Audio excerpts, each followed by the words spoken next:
меня зовут Александр Российский, я основатель исследовательского центра Код Фасции, и то, что вы увидите в данном ролике, это мой научный труд, который называется «Нейрофасциальная модель психотравмы человека». Я этому труду посвятил более 10 лет, и я более чем рекомендую вам ознакомиться с данным трудом, потому что за этим будущее. Объясняю в двух словах, как будет происходить работа. То есть я буду зачитывать прямо в научном языке предложение своего научного труда, и тут же вам его переводить на простой человеческий язык. И таким образом я вас познакомлю с нейрофасциальной моделью и буквально введу вас в этот новый мир, где все работает по-другому, где можно достичь совершенно других результатов и за более короткий срок. Убрать психотравмы детства, комплексы, те проблемы, которые на данный момент прорабатываются очень медленно, тяжело, с откатами. То есть здесь в нейрофасциальной модели это все происходит очень быстро и с очень устойчивым эффектом.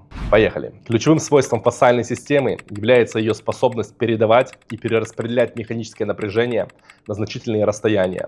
Напряжения, возникающие локально, могут распространяться по фасциальным цепям, вовлекая отдаленные участки тела. Давайте я сразу вам наглядно все покажу. То есть вот этот скелет человека, если мы добавим сюда мышечный корсет, то сверху, если мы наложим еще один слой, то это будет слой поверхностной фасции. То есть поверхностная фасция — это вот такая вот эластичная прозрачная пленка, которая, в принципе, обволакивает все в нашем организме. То есть начиная от любых сосудов, органов и заканчивая любой мышцей, то есть эта пленка создает нам нашу форму тела. И вот здесь есть один ключевой момент, который вроде бы как понимают специалисты, но на самом деле на практике они это не применяют. То есть, условно говоря, вот этот фасциальный кокон, он является единой интегративной системой, единой конструкцией. То есть, что имею в виду? Что взаимосвязь здесь идет прямая всего вместе. То есть, условно говоря, вы получили травму и ударились вот где-то здесь, в области передней части бедра. Так вот, смотрите, это не просто будет вот уплотнение в этом месте, а это повлечет за собой перетягивание в какой-то противоположной зоне. К примеру, чисто для наглядности. Вот у вас будет проблема залипания здесь, а боль у вас будет происходить вот здесь, вот спереди на плече. Понимаете, о чем я говорю? Что человек, он не просто вот на словах, да, это единая система, он настолько един, что это кощунство, варварство и беспредел распределять его на какие-то куски, такие как невропатолог, гастроэнтеролог и так далее. Это невозможно, ребята, поймите. Наша система — это об одном. И если что-то где-то сбой один, он может давать следствие совершенно в противоположную область. И там будет болеть. И ты придешь, например, к гастроэнтерологу, потому что у тебя болит желудок. Но проблема в том, что желудок у тебя болит не потому, что с ним что-то не то, а потому что, условно говоря, в определенной части твоего фасциального кокона произошло залипание. И это залипание после серии каких-то компенсаций, конечное звено, ее выпадает вот сюда. В проекцию подпитки нервного окончания, которое подводится вот сюда к желудку. Потому что, смотрите, если мы добавим вот эту желтую паутину, это нервные окончания нашего организма, то получается связь между нашим мозгом и между нашим конкретным органом. Она вся происходит через эти нервные окончания.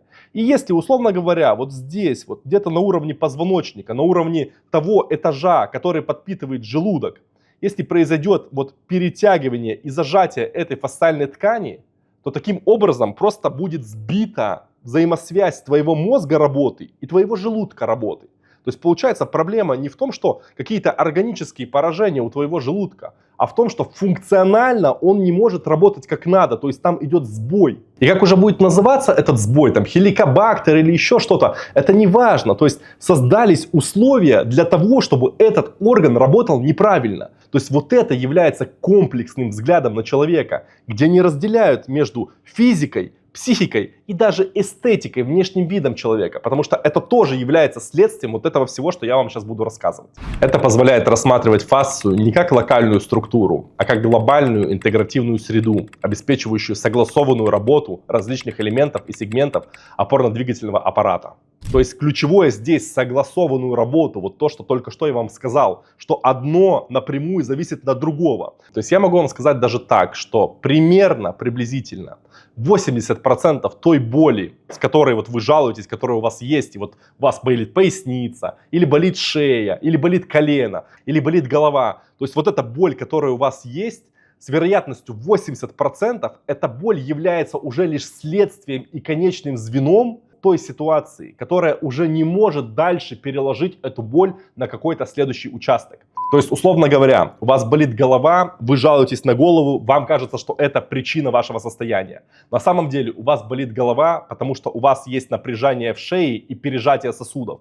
А напряжение в шее у вас происходит из-за того, что ваш фасциальный кокон в ногах залип. А кокон строится по принципу снизу вверх. То есть, условно говоря, вот здесь будет какое-то залипание, это значит, что здесь будет не хватать и будет напряжение в шее, но оно будет вечное, и вы будете ходить на массаж, и оно будет постоянно напрягаться, и будут происходить откаты, потому что это лишь конечное звено, сюда просто не хватает вот этого комбинезона. Вот смотрите, вам даже такой пример просто покажу прям на себе. То есть смотрите, вот вы стоите в полный рост, вот, вам удобно, все хорошо. А теперь представьте, что здесь где-то снизу происходят зажимы на ногах.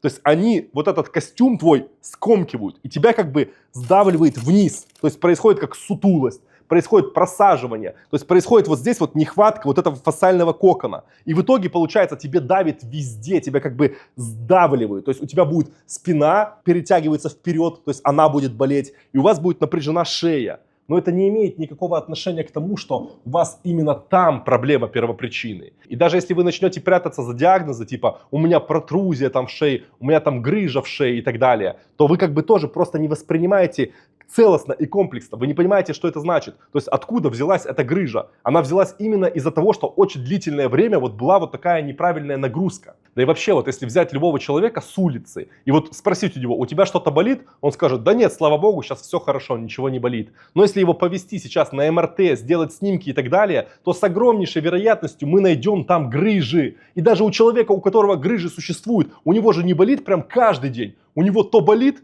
там месяц сильно болит, потом бац, полгода не болит. Как грыжа-то при этом остается на месте? То есть не самой причине грыжа, а именно в том, что раздражены нервные окончания, то есть они болят. А их пережимает как раз-таки эта фасциальная ткань, про которую я и говорю, которая реагирует и подключена к нашей психике. И таким образом мы можем сделать вывод, что болит у человека именно в тот момент, когда у него психологически происходит напряжение. Это напряжение психологическое передается в наше тело на фасциальную ткань, и эта фасциальная ткань зажимается и пережимает все нервные окончания, которые внутри нее проходят. И вот в этот момент человек чувствует боль. И просто он такой вспоминает, ага, у меня боль, потому что у меня существует грыжа. А на самом деле, по большому счету, у него боль, потому что у него в данный момент какое-то психологическое напряжение и проблемы в жизни.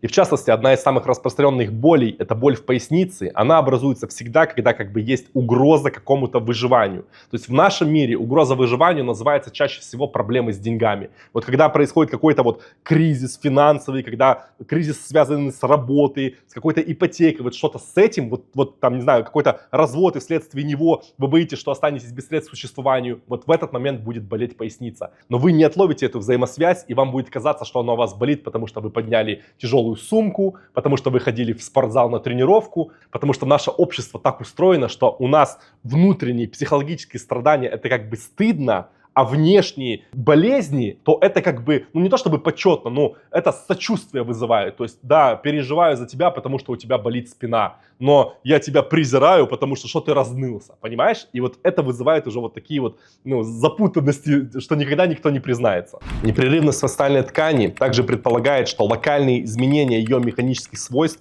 могут оказывать системное влияние на телесную организацию в целом. Утрата эластичности, снижение скольжения между слоями или изменение гидратации в одном из участков фасциальной цепи способны приводить к формированию компенсаторных напряжений в других зонах, что нередко проявляется в виде нарушенной осанки, ограничений подвижности и хронических болевых синдромов. То есть это именно то, о чем я вам говорил. То есть, допустим, вследствие того, что у вас есть проблематика на интимных зажимах, то есть у вас психологическая подавленность, какие-то блоки и запреты в сексуальной сфере, это анатомически находит свою область в виде ягодиц, интимных зон таза. Для того, чтобы человеку передвигаться правильно, то есть он использует ягодицы. Вот у него ягодицы здесь. И получается, каждый шаг, это все происходит при помощи ягодиц. То есть мы передвигаемся, по сути, на ягодицах. Так же самое, когда мы садимся, вот мы сели, то есть мы садимся не на спину, мы садимся именно вот на этот буй. Вот здесь вот буй у нас. Мы сели, если все правильно, если он включен, то ты автоматически такой бух, заземлился, и ты как бы ровно сидишь, потому что тебе удобно, потому что ты как поплавок, хоп, и все, а вершина уже сама по себе. Но если у тебя психологическая подавленность и запреты в вопросах сексуальности, то это автоматически напряжет вот эту зону в фасциальном коконе. То есть вот здесь у тебя будет как бы запрещено запрет. Это будет ломаная походка, это будет как бы не гибкость, отсутствие растяжки, это будет то, что ты будешь, когда, например, танцевать, то у тебя будут движения ломаные, это будет то, что ты будешь ходить, у тебя как будешь переваливаться с ноги на ногу, то есть исчезнет грация и так далее. Это чисто визуально будет вот такое. А с точки зрения анатомии, то есть твоя попа, твои ягодицы, они перестанут брать на себя ту нагрузку, которую должны были брать. А ходить при этом тебе все равно нужно продолжать. И то есть ты ставишь перед организмом такую задачу. Мне нужно идти вот этот вот километр. У организма ягодицы выключены, он не может их использовать. Что он начнет делать? Он начнет делать так, что какие-то соседние участки твоего тела будут это делать за ягодицы. То есть в таком случае чаще всего напряжется следующее. То есть напряжется икры очень сильно, они будут забитые и болеть. И будет болеть поясница, потому что именно она, вот эта вот квадратная мышца поясницы, она возьмет на себя удар. То есть она будет делать вот это движение ногами, она будет делать. А так как она не предрасположена к этому, и у нее нет анатомически, как бы, знаете, вот правильного паттерна, что напрягся, восстановился, напрягся, восстановился. То есть она будет как бы напрягся, напрягся, напрягся, убился, сломался. И все, и в результате у вас будет тут забитость, спазм, боль, болезнь, грыжа и все остальное. Но на самом деле, если первично посмотреть, то это все пошло от того, что в этой области происходит психологический запрет на сексуальность. И вот таким вот образом срослась наша психика и физика. И по сути вот вся наша сфера жизни, все наши сферы жизни, они все пропитаны вот такими вот узлами связи психики и физики. Важным аспектом современной фасциальной концепции является отказ от жесткого разделения фасции на изолированные анатомические структуры. Вместо этого предлагается рассматривать ее как функциональное единое поле, в котором поверхностные и глубокие слои находятся в постоянном взаимодействии. При этом поверхностная фасция занимает особое положение, как интерфейс между внешней средой, кожными рецепторами и более глубокими уровнями фасциальной системы. То есть здесь смотрите, вот это как бы первый раздел, первая часть моего научного труда. То есть там всего 5 частей. И эта первая часть, она посвящена именно тому, как обзору того, что же сейчас происходит вот в мире, в фасциальном мире, в мире науки о фасции, в мире вот фасции как интегративной системы. И я как бы это писал, потому что оно как бы в теории вот так. Но на практике, еще раз повторяюсь, вот если бы они все, то есть все врачи, специалисты по здоровью человека, специалисты по психике, там, психотерапевты, психологи, если бы все они понимали, что вот как я говорю, что настолько это происходит в единое переплетение, то как бы мы могли жить в таком мире, в котором вот вы сейчас пойдете в поликлинику, а там 30 кабинетов, где каждый, вот я занимаюсь печенью, я почками, я сердцем, я невропатолог. То есть как это возможно, я не понимаю. То есть это аллопатическая, искусственная, разделенная, нежизнеспособная медицина. То есть, ну, блин, я просто сейчас не хочу наговорить, понимаете, как бы себе жить хочется еще, я не собираюсь ссориться. То есть ваше дело, это ваша жизнь, ваш выбор. Я вам просто наглядно объясняю и показываю, такого не существует, это невозможно, это бред. То есть если бы действительно понимали, как устроен человек, вот я вам сейчас попытаюсь в 2 словах объяснить. То есть смотрите, человек это биоробот. Вот эти наши кости, это то же самое, что у робота какая-то сталь, какой-то вот, ну там, титан или какой-то материал, какие-то вот твердая конструкция металлическая. У нас эту роль выполняют кости. У робота дальше идут электрические проводки, без которых как бы не могут двигаться механизмы. У человека эти проводки называются нервные окончания. Вот они желтым изображены здесь. Идем дальше. Вот у робота есть процессор. То есть это главная часть, которая отвечает вообще за все действие, вот за все анализ всех датчиков, всего-всего в компьютере отвечает процессор. То есть он высчитывает, рассчитывает это все. У человека для этого есть головной мозг, то есть к которому подведены все датчики, все рецепторы из нашего организма. То есть, условно говоря, твое зрение, твой слух, твое осязание, вкус – это все подает сигналы в штаб. И то есть основная задача твоего мозга – это как раз-таки не генерировать что-либо, мысли там и что делать и так далее, а анализ полученных сигналов от твоего тела. И так как мы рассматриваем вот здесь вот в виде анатомии, то кажется, что вот есть мозг и есть паутина проводов. Но в жизни это происходит не так. В жизни вот это вот нервные окончания, они вплетены как раз вот в эту прозрачную пленку фасции. И получается, что эта фасциальная ткань, это не просто какая-то безжизненная пленка, которая сама по себе вот висит просто как какой-то костюм. Нет, то есть нервное окончание проходит через нее. И в этой фасциальной ткани просто невероятное какое-то количество огромное рецепторов. И соответственно, когда ты сталкиваешься с чем-то, то эти рецепторы, они как на рефлексах работают. То есть ты дотронулся до чего-то горячего, рука автоматически отбросилась. Но точно так же происходит и с точки зрения психики. То есть ты испытал что-то, вот какое-то травмирующее событие, то есть какое-то давление происходит, и также автоматически эта фасциальная ткань, она напрягается и зажимается. То есть если это давление не заканчивается, а продолжается, нарастает, вот как у нас в жизни бывает там в детстве, там развод родителей какой-то, школа, давление, двор, учителя, все давят, давят, давят, то получается эта пленка, она как бы сжалась, напряглась, напряглась, напряглась. И вот оно уже изменило свою эластичность, легкость, подвижность, скольжение. Оно превратилось как бы в структурно, уже не функционально, а структурно, прям в другую ткань, с другим составом, с другой как бы функцией. Изменившись структурно, она не может через себя проводить нервные импульсы, потому что, условно говоря, для того, чтобы проводить, нужно быть тканью, которая проводит. И, соответственно, это несет вегетативный дисбаланс. Организм теряет возможность привести себя в баланс, в норму. То есть начинается раскалибровка всех функций. И это вот потом ты называешь уже болезнь, невроз, комплекс, стеснение, боль. Это все следствие того, что нету связи должной между мозгом и конкретным участком тела. А этой связи нет, потому что ткань, фасция структурно изменилась под давлением психологического. И она там содержит вот как бы этот застрявший импульс психотравмы. И таким образом ты имеешь и проблемы и психологические, какую-то зажатость, тревожность. И физиологически у тебя в этом участке тела проблема, у тебя там застой, воспаление. Потому что там не проходит нормальное кровообращение, лимфоток и нервные окончания, нервная проводимость, так называемый процесс иннервации, не проходит. А когда должной связи нет, когда вот этот баланс нарушен, то даже если мозг, он видит эту проблему, он пытается туда послать какой-то сигнал по афферентному каналу связи, типа вмешаться, разобраться, а оно не может туда дойти, там сбой, ну как связи нет, понимаете? То есть лагает это место, все, оно как бы зажато, оно пережато.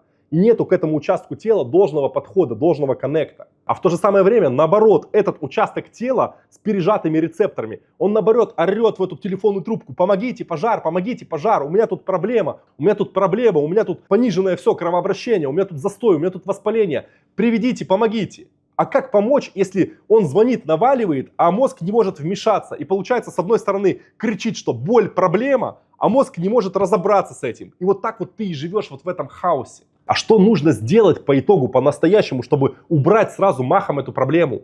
Нужно вот это пережатие в этой области тела, нужно его мануально, прям руками. Ты же человек, у тебя есть пальцы, и у тебя есть вот эта поверхностная фасция. Тебе нужно прям руками в этой области убрать этот вегетативный блок, понимаешь? То есть убрать так называемую нейрофасциальную капсулу, к которой мы еще дойдем во второй части нашего научного труда. То есть и все, и в такой момент, как только ты уберешь это, мгновенно появляется связь у мозга и этого участка тела, тут же происходит должный ответ с точки зрения гормонов, биохимии, иммунитета, всего-всего-всего. И психологический афферентный сигнал перестает кричать: помогите, проблема, паника, там, тревога и так далее. И таким образом ты сразу же убиваешь двух зайцев: и психологическую сторону вопроса, и физиологическую. И вот это уже называется здоровье. То есть это и есть в этом замысел первоначальный Творца, там, кто нас создал, что у вас все есть для того, чтобы помочь себе. У вас есть руки, у вас есть пальцы, у вас есть воздействие, возможность на ваше же тело как механики и помочь себе. И это не несет за собой никакие побочные эффекты, никакой травмы. Не нужно себя убивать вот этой химией, которая в итоге разрушает. Одно лечит, другое калечит. Таким образом, мы молодцы. Мы сегодня еще на шаг вперед, в глубину вот эту вот связь, взаимосвязь тела, психики погрузились. Я думаю, что вы уже чувствуете, что за этим что-то есть, что за этим как-то что-то грандиозное, что все, что как-то вам казалось разрозненно, оно начинает срастаться в одну ясную, абсолютно понятную, четкую картину.